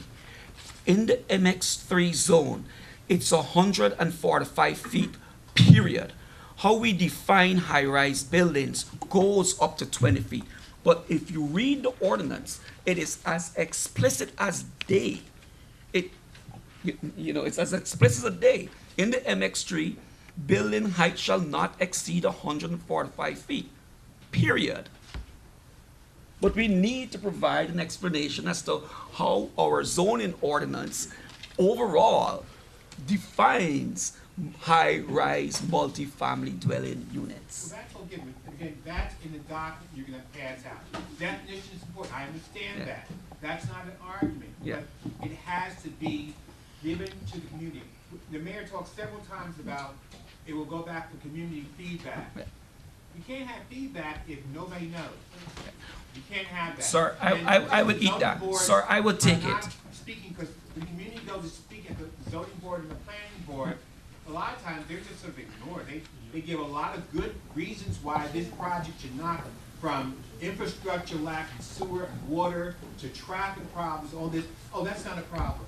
Well, I mean, what idiot would believe you can build a 20-story building even, and it's not going to affect the traffic? That's ludicrous. Well, sorry, That's absolutely ludicrous. so I just want to say, this is not disparaging where you're coming from as a community member, but the reason why the applications go through a professional planning process is so that, for instance, if a project comes to the neighborhood where there's a concern that there might be a traffic concern, a professional traffic planner, an engineer, provides a traffic study. The board is given a comprehensive package on every single project to consider. That comes from engineering, that comes from planning and zoning, it comes from water and sewer. So we use all the tools available to us so that the planning board, and we're not the planning board, so the planning and zoning board could make the type of prudent decisions on projects. And I know in my short tenure here, I've seen multiple projects be taken off of the schedule because they weren't deemed complete. Their traffic engineer didn't show up to give expert testimony. Their professional planner didn't turn up to give expert testimony. We rely on these professionals to actually inform our planning and zoning board as to why things should not or should be approved. Every project in this city has a professional planning review. Every single one is required. And the ordinance, sir, is online. No, put it tomorrow morning, highlighted okay. the EHD website. Just put it on our EHD website. Okay. Is it Okay, updated gentleman in the now? back, Mr. It Sergio. says online, is it updated now? Will it be updated by tomorrow? Yes. No, The ordinance. we'll have it online in the Yes, morning. yes. Yeah. We'll have it online in the morning. By 8 a.m. it The should be done, First thing in the morning, 9 a.m. 9 Give a.m. us 11. A good hour before the meeting. Yeah, 9 a.m. Let us get to 9 a.m. work. Yeah, We'll get it in. yeah, 9 a.m. 9 a.m. There's a big point. How can you have the council even discuss it if there's not a copy of the ordinance? They're If aware there's a of it. copy of the ordinance, to load that onto They the would discuss website, with it should be a it matter of like 5 independently. minutes. The council should If you have read a it copy. before. If you have the copy. If you don't have a copy, no, you can't do it. Sir, tomorrow is just an introduction of this ordinance, sir. Right? So they've all been spoken to independently. We just I mean, like, I had want to reinforce conversations. Lenny's point, that like, the actual ordinance should be visible, that the council should be able to read it. The Yeah. commission should know what the city's doing. Does it still- I mean, it's really They got 3 important. copies. Does it still show that? We had copies available. We had some copies available. We had copies available. We'll have it online in the morning. Okay? It's being introduced tomorrow. There's a public hearing, another community meeting. The council's gonna have to do a second passage. There will be ample opportunity to consider your comments. One This point is that a I wanted definition. to pick on a little bit, this comes from Chris's comment disparaging surface parking lots, and that anything's better than surface parking lots, but if you add 2 and 3 floors of surface parking lots on the first, second, and third floor, that's way worse. That's way worse. Like, the area we're talking about is the gateway to the Iron Dome from the city. And if we ruin these few blocks by jamming these walls of parking on the street level, we're gonna ruin the community. We're gonna be even more disconnecting Iron Dome from Newark. we'll be putting in walls. It'll be desolate streets like downtown. We're trying to recover downtown now because we did it wrong. And now we're trying to fix it. Let's not do it wrong here. You know, if you want more density, fine, we want more density, but don't allow more parking. Say, well, you know, we're in a transit-oriented development area. You know, we want more density. Well, we're not giving you more parking. In fact, you know, we're only going to give you more density if you take out some of your parking. You know, there's a train station a block away, 2 blocks away. You know, Uber and Lyft are becoming more and more prevalent. If anything, we should be asking them to provide, you know, delivery spots. So like all those like Uber Eats and like, you know, delivery places and FedEx and UPS can drop off. That's actually and that something we people can asked them come, for. and people can come and take their Ubers and Lyfts. You'll read the ordinance and see You that. know, those kind of things are more important, but We're- adding 2 and 3 floors. We're of parking demanding, seems like the worst we're thing to do. demanding retail on the first floor. We're not creating walls on the first floor. To the extent that a developer includes parking, he will do it as a permitted use, not a required use. We agree with you. We should have transit-oriented development that minimizes parking. It minimizes, well, developers need a modicum of parking at this stage in the city's development. Force them to ask for a variance if they want parking. Get rid of the parking minimums. You don't need a parking minimum. There's no minimum. There are no minimum. There's no minimum. But put in parking maximums and like. There's no minimum. Harder to put But there's parking, maximums. Because anyone that drives around in Newark at rush hour Okay. can see that we're full up on cars right now. And if we keep adding cars to the mix, it's not gonna make Newark a more successful city. If anything, it's gonna make it less successful. So we need to figure out ways to have fewer cars in our downtown. And we can do that like yesterday. Because when we start adding buildings left and right, it's already a pain now. You know, add double, triple the cars, it's not gonna make it a more pleasant city. It's not gonna make it a more successful city. It's not gonna make it better.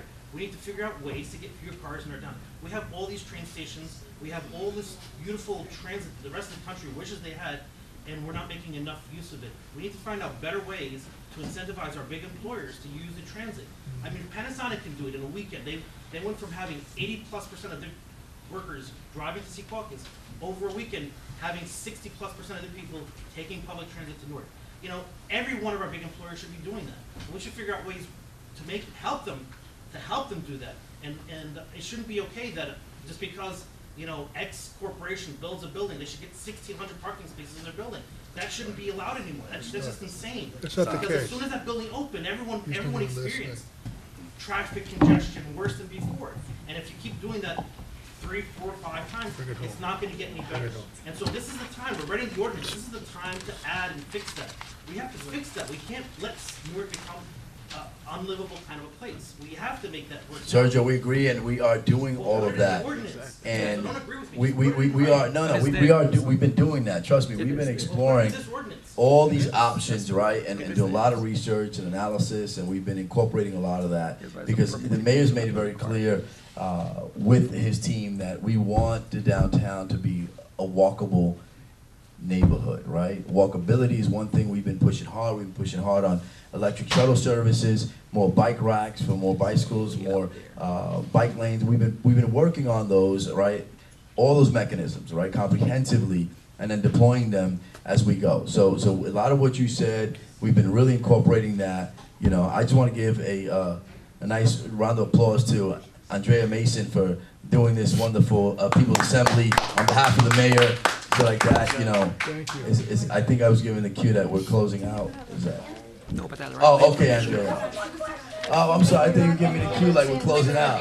All right. 10 more minutes we got. Keep your responses Okay, short. so we're gonna keep you short. Carmelo, Newark is a small city. It shouldn't take an hour to drive into or out of downtown or through downtown. It shouldn't take an hour. Got it. Thank you, Sergio. Okay, gentlemen Yes, sir. back. Okay, I have, this is a different question. I have some questions about the new permitted uses. And I'm looking at the one from the register, maybe outdated, so I need to. You would take this one. But offices are new permitted use, correct? Sorry, I was busy. Offices are new permitted use, Yes, sir. and are there any restrictions on how big an office building can be? No? No.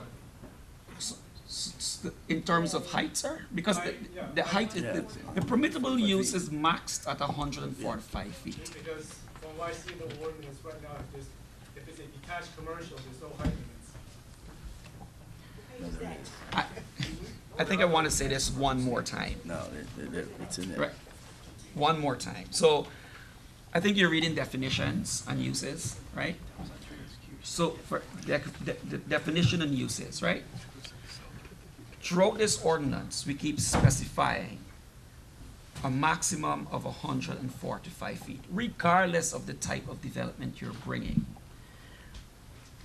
We need to define what our zoning ordinance that cover other high-rise mixed-use density is. And that is a specific formula, right? Is a specific formula that goes, it's 10 stories and 120 feet. An additional 1 story for 12 feet of height. No, no. Sorry, we're not talking about residential. Yeah.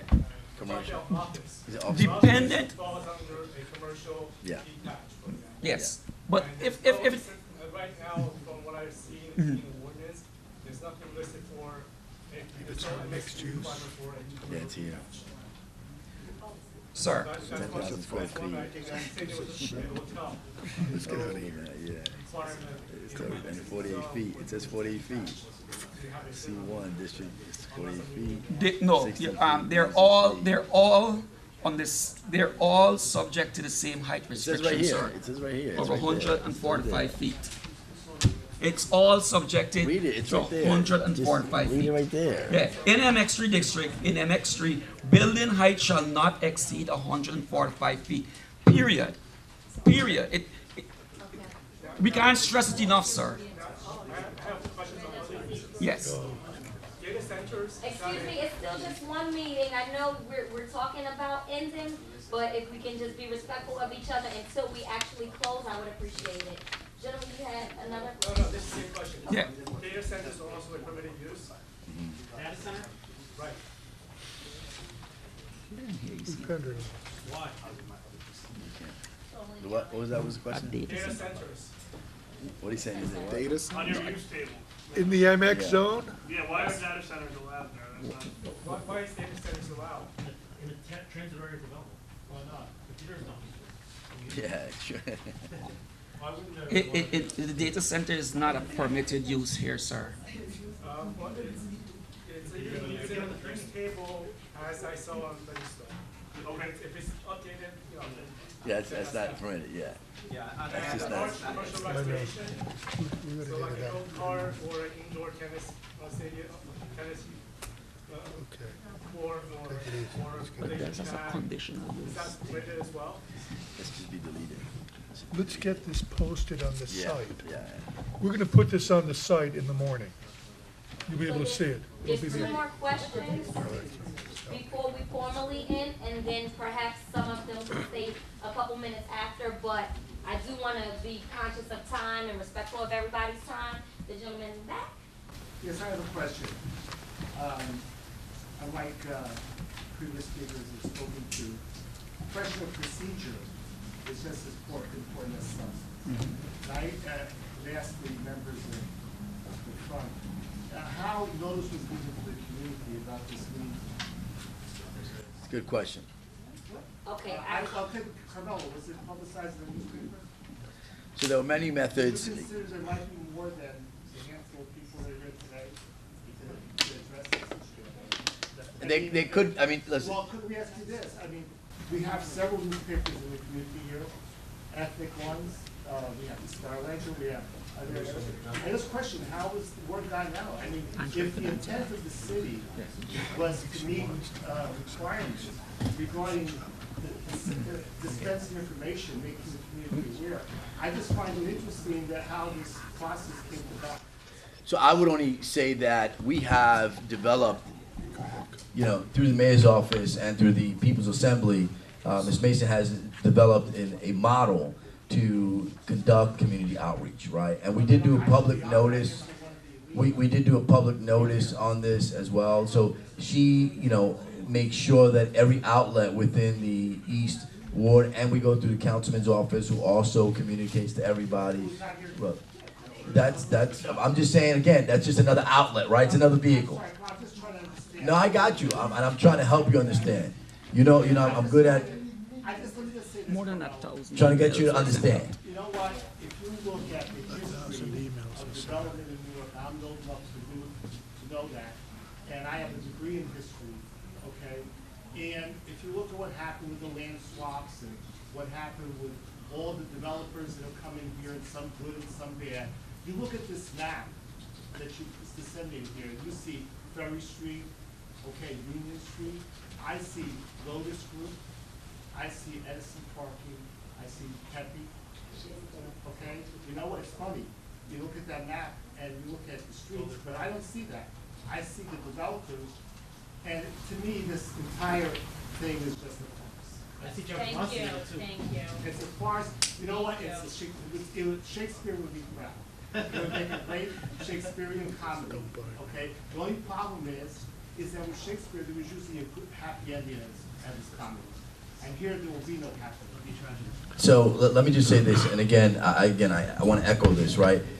Ms. Mason does a phenomenal job when it comes to community outreach. The People's Assembly is about that, the folks that you heard from in here, the people. And I think that, you know, it would be insulting to say that, you know, it's a farce in its process, because clearly the folks came out tonight. We've had a great dialogue. It's been very healthy. And I think that if you're saying that we should have redevelopers here to speak on their behalf. Redevelopers have no problem being heard. No, I get it. They have no problem. They've been involved with this process long before any of these people even heard about what was happening here. They wrote it. Do you represent a redeveloper? No, I work. Do you represent a I redeveloper? work for companies that have property in. Okay, so. Okay, and that have developed properties, small properties, and were senior citizen properties for senior citizens. But I'm not Lotus Group. But so I get it. But so this can't be this. But this can't be about other groups as far as other redevelopers and trying to throw darts at them, because we never incorporated them. We never thought about them, right? This has been about the people. That's why it became the People's Assembly as part of what the mayor's vision and initiative has been. I know, but you're making it seem. But we don't want to imply that. You know, come on. We don't want to imply that we should have had developers here or their people here, because it should have been that way. It is about the people. Why wasn't it published in Luz Americano in 24 hours, and Ecuadorian News, and the Star Ledger? Because you have more effective vehicles that have already been ascertained by the mayor's office relative to how to communicate to the residents. I mean, there's more effective vehicles through the nonprofit organizations, you know, through the advocacy groups, to those that have been involved. But I mean, so let me just say this. So the fact of the matter is that that's what had been done, right? So it is documented as far as the way in which we got the word out, and I think the process has been very transparent, regardless of what anybody wants to say. It's been very transparent, and I think that there's another meeting, you know, again the 28th, and we're going to continue the series of dialogues as much as we can. We want to receive the input. We do. We want to. It's only 4 more. Thank you. I have this gentleman again, Tanisha Drew, and the lady on the left. Can we commit to doing a third meeting, like in the actual zone or close to it? Maybe like a sport club, and have actually public notice, people to come You out. can get the last question. Go ahead. I just have a quick comment and then a question for everybody on the panel. The first comment goes back to this, what is your name? I'm sorry, sir? Anthony. It's going to Anthony, when you were saying like the people are here, like I don't see any like Spanish speaking panelists describing this in people that these communities like Portuguese and Spanish speaking, so I would suggest that the following meeting that you have people either interpreting because the property. But we do have an interpreter here. We have. With all respect, I'm English interpreter and the No, but anything that the person in You talk English. all night. I didn't even finish my comment. I'm not trying to interrupt you. I'm saying that nothing that has been said here has been translated to And Portuguese. the Portuguese people and organization was invited since Tuesday last year. And I've been over and over. I am not disputing what you're emails. saying. I'm saying that nothing that's been said here in English has been translated on the spot to Spanish or English. That's what I'm saying. We've been Or doing Portuguese. that. Sorry, Even the Portuguese. flyer was Or in Spanish. Portuguese. So Even the flyer that's was the in comment. Portuguese. That I don't think that the community is represented Okay, here. let me ask, anybody in here need a translator? Well, that's a problem. If the Yo lo answer is puedo no, presentar en that's a español problem. también. Si necesitan que lo explique en español, yo lo puedo explicar en español. Yo soy un intérprete y puedo hablar en español. The question goes to process, and is whether you can commit to put everything online before board zoning meetings are gonna be happening, and like when you go to the board zoning meetings, sometimes the TVs are shut off, and nobody can see the development from the developers, and like everybody. That's a healthy suggestion, and we will do that. Yes. Good, healthy suggestion. Tanisha? Okay, so our original meeting that was last year was at the Portuguese Sports Club. When they presented the MX-3 to us, it was for 20 stories. So by the community coming out, you put it down to 10 when we really wanted it at 8 in the beginning. So why can't we just still have it at 8? Or 10, even 10 if they promise 10. So again, it is the administration's prerogative as to what makes the most sense. Going back to from a highest and best use relative to everything from a transit-oriented development, as the mayor talked about with regards to Penn Station, it is a transit hub, and therefore the administration and leadership has their prerogative to say we want it to go up to 145 feet. And that's where it's gonna be. I mean, that's what at this point has been decided on. You know, the 8 stories is on one side, the 12 stories is on the other side. So we took into account everything in this map that was really discussed and reviewed and kind of evaluated over and over to say, okay, what makes the most sense? And it is a compromise. You know, a compromise is a win-win where you have the policy and the administration, and then you have the people. That's a partnership. That's a public-public partnership that really, at the end of the day, makes the most sense. And so the mayor has other initiatives tied to that. You're talking about the employment that he's trying to always create more jobs. You're talking about the environmental impact in order to clean up a lot of these areas that lack the environmental impact. Such as the air quality that we've been addressing with the community impact ordinance, which is being implemented. And That it's is. not because it still stinks down No, but it's being implemented. Yeah, but that takes time. I know, I get it. Right now. I'm talking about right now. Right Yeah. now, our families can't breathe good. Yeah, so Right now, people will have cancer right now. So based on I that, don't understand. one of the aspects of sustainability, right, is requiring more trees, right? We know what the effects of more trees does for the air quality, and also the living walls, as well as the open space. So it's been taken into account, and it's being incorporated as we go forward. So it's not like it's going to happen, yesterday, but it is happening. That's the only thing that I can reassure folks of in this administration that's being done. So once you just leave it at 8 stories, like you said, we already still have a problem with flooding. We still have a problem with traffic. And first of all, like I said, our infrastructure is weak. We can't take any more of these buildings. And what about and another thing is with the schools. The schools are overcrowded. And another thing is, like I said, Newark Housing Authority is closing down the majority of the public housing, so that's a problem. So to me, I think you should just keep it at 8, and we work out the issues that we already have. They don't need to be 10, it don't need to be 12. And we appreciate your feedback. That's all I'm All right. 3 more process or issue-based things with the ordinance, just clarifications. First, why the change from stories to feet? And because 145 feet, that could, depending on how tall each story is, that could be 14 stories. It could be 10 stories. It could be 8, whatever. It could be different, depending on how tall. So why that change? That's the first question. 2, did you consult with the water and sewer department, who's developing a long-term control plan for combined sewer overflow issues and has to come up with a plan for addressing CSOs when you put in the standards about stormwater? And then 3, the mayor mentioned something about a conditional approval for over 145 feet. Maybe this is in the Legistar version I'll be uploaded tomorrow, but where is that? Can you explain that conditional approval process and having to meet with the community beforehand? So I'll go backwards with your questions, right? Okay. So this ordinance doesn't allow for conditional use over 145 feet. What the mayor said, what the mayor said is that there's a height limit of 145 feet. Throughout this city, there are height limits in different zones. And developers come in and they say, I would like to go above that height. Yes, so they ask for a D variance, and it has to come with conditions. So I think that's what the mayor is trying to articulate. About meeting with the community though for D variance. I don't know what.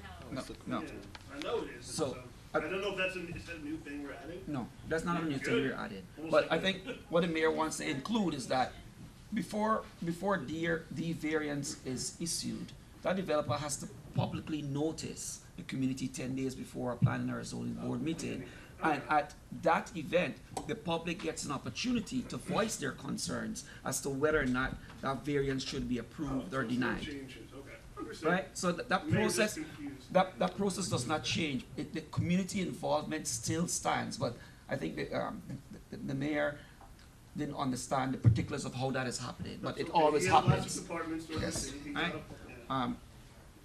Secondly, whenever we talk about these types of environmental standards, we're not just pulling this out from a hat. It is done in consultation, and it's done in consultation with all departments within the city. And your first question, I forgot it, sorry. The first question, why the change from stories to feet? Because the 145 feet, that depending how tall each story is, can mean many different stories. Yeah, so when we looked at our bulk standards, right, and in consultation with our internal and external planning professionals, 145 feet became the standard as to how we get buildings that we are seeing in terms of design perspectives that will not go beyond 12 stories.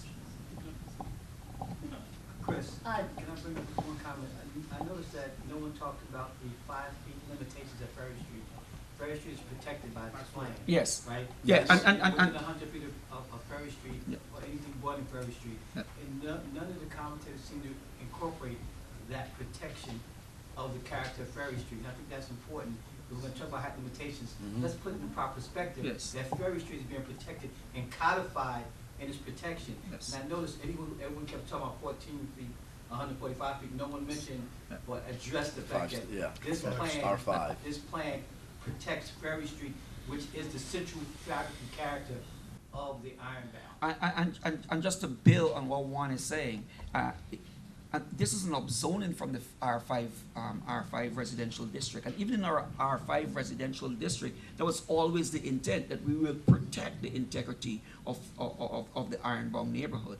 And if we start thinking about in terms of distance parameters, we can extend our MX-3 beyond Macwater and still be within a transit development zone. But that's not what we're doing. We're saying this is a unique community and we do not want to change its fabric. But building on your point, right? So the Newark Housing Authority is closing down its sites. Where are those people going?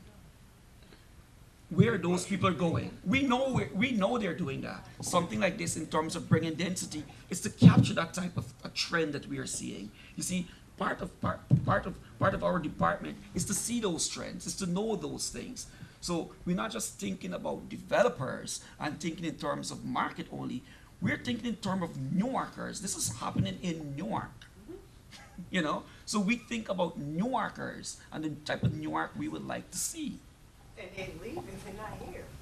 I don't understand because many of housing authorities has closed down, so where have the people went? Yeah, well, you see, so I could always make the type of argument by saying they're leaving because before this type of planning, we didn't build to capture them. Inclusionary zoning starts January 1st. We didn't have inclusionary zoning. And it only goes up to 40% of the area income too, not the very extremely low income. We just went to Washington D.C. talking about this. You did. And they know the issue. This morning, we just at Robert Tree Hotel talking about homelessness. Yes. So this is a real issue. Yes. And the job that they are bringing, back in my mother and my grandmother days, they had jobs on every corner. So that's why it was an influx. And I do have a problem, like when I come here in Ironbound, it's funny how the community, they can have their stores, and then when African Americans had it at one time, and we don't have it again. So how do we start building our economics? That's where we have to start building our legacies again, if we really want our peoples to flourish. I think if I may just teach on that note, I think you mentioned something earlier that's important. I think that getting you involved, I mean, whether it be a committee or some of the SIDS bids, things that we have going on with respect to the Community Economic Development Corporation in the Entrepreneurs Incubator Program. But I think it's imperative from what you're speaking of, right, that we get you more injected in that program. Okay, so if you are... No, for one instance, like the NDD. Mhm. The people from Peninsula are not buying our merchandise, Mhm. not to the impact of where the community is. And the community cannot afford it because they are low income. So how do we get these corporations to come in and make it mandated that they buy it from us? And you know what, to that note, Newark 2020, which is where the Newark Alliance and the Community Economic Development Corporation, you know, will be heavily involved with that because that's their mission. That's the goal right now, is the Newark 2020. And we'll have a sidebar on that because we have the CEO here in the room as well. Aisha Glover's in the room. And so, you know, we will have a sidebar on that. Thank you. We have one more question, then I have to entertain Sergio's last question. I just wanted to comment on reinforced Lanny's point and Antonio's point. Carmelo, you say you want to talk to the people and get the people involved. I am just a regular resident, responsible resident of Newark. I'm not an urban planner like Chris. I'm not a lawyer like Lisa. Thank God they are in my orbit. Thank God I have, people like Drew around me. You have a great orbit, by the way. Every time I come to these meetings, I walk away more confused than when I came in. So you do have a problem communicating. Every time I come here, and I do know about communications because that's my field, and there is no agenda, everything is random, there are not enough handouts. I saw this and said, oh, Rudy, we're going to have a presentation. No presentation. It's all defensive posturing, it's all argumentative. I have no doubt that there are many worthy things that are going on, but it just doesn't come across. And general statements like, oh, the timeline, oh, the mayor didn't remember, was it December, was it January, was it the end of December? Or, initiatives that we have, oh yeah, we have this initiative, oh, we've talked to experts, oh, we've talked to people. Well, who are these people? What are these things? How do you base your decisions? You are civil servants, you're working for us. And I am trying to be responsible, but I am not an expert, and I want to hear and walk out of here knowing that I can trust my officials, and if your goal is to try to create a situation of trust and to get the citizens of Newark to trust what you're doing and to get behind you, this ain't happening like this. And so all I can say to that is, and I appreciate, again, your commentary, because I can only suggest that you, given your expertise, right, we have our own expertise in economic community development, but if communications is an area where this is not good enough, then I would ask you to join us and help us really with the message, right? Because honestly, that's what I would ask you. If that's democracy at its best, is participation. So I would only ask you, and John, I think would be willing to bring you on board at EHD, volunteer, or $1 a year where you can help us, quite frankly, with that. No, I'm serious. Show up tomorrow morning. It'll be online at 9 a.m. At 9:30, we need you in our office so you can, the messaging. But it's truly imperative, and we don't mean to. We don't mean to under any certain terms. Please forgive us if under any certain terms you think that we're being defensive or argumentative. It is not meant for that. Honestly, it's a true dialogue. It's a genuine intent for us to really get across what we've been trying to capture as part of the mayor's vision and his understanding of what the community is looking for, and reaching a compromise, a middle road that is a win-win for the entire city. So I would only ask that you guide us and help us. How do we make that better, right? Because we can only ask for your assistance. So now that you're an ambassador, right? We're deputizing you, John. Can we deputize her? Yes. Okay. You're deputized. So tomorrow you can help us. Tomorrow, truly, and really help us with that. Yes. Okay. I'll be there. Thank you. All right, John. It is. Okay. I'm interested in maybe scheduling at least a third meeting, and I know Lizette is very interested in scheduling something over at SCP, which is actually close, half a block from the zone, which would make better than being a mile away where we are here today. But question, showing of hands, how many people are aware there's 300 acres of buildable land in downtown Newark, mostly surface parking? So that's really, we have a lot of land to build on. We don't need to be dropping 25, 20, 40-story buildings in the middle of Ironbound. I'm not against building, and if downtown was all built up, I'd say, well, come on down a little bit, but I don't see why we have to drop those big tall buildings in Ironbound when we have all that land that we should be building on. Sergio, can we quote you on that? Yes, please. All right, you're not against building, okay.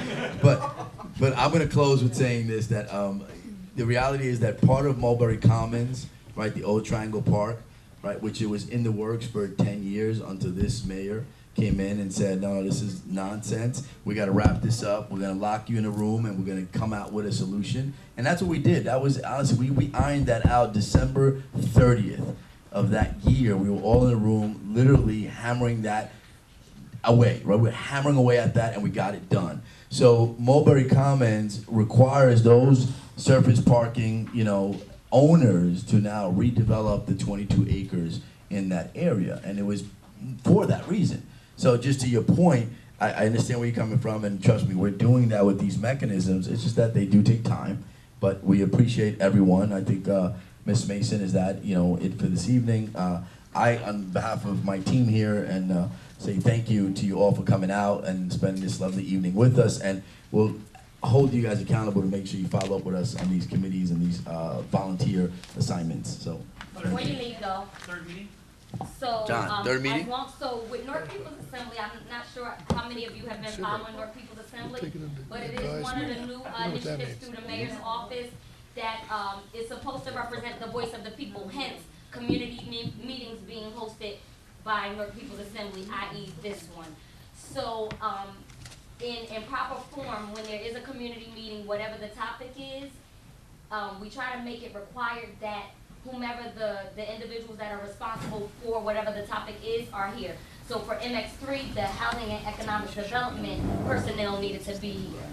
If it, whatever the topic, there's a department within the city that is responsible for it. So if you want to propose a date and I get it on their calendar, absolutely.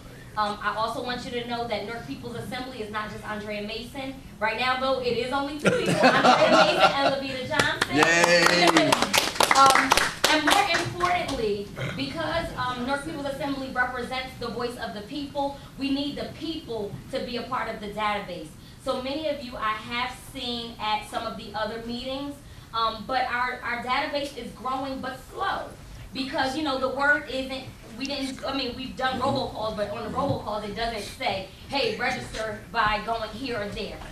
So when you sign in, that registration form will automatically put you in the database to start receiving the city, the emails regarding the city agencies and what's going on. I also want to thank Lygia DeFreitas, who is, as you heard, the East Ward senior aide to Mayor Baraka, because honestly, without her, I wouldn't even have anybody in the East Ward to contact. So, because besides working at Ironbound Rec Center years and years ago, I haven't really been in the East Ward working on a regular basis to have some contact. So I want to, again, thank each of you for coming, especially for staying till the end.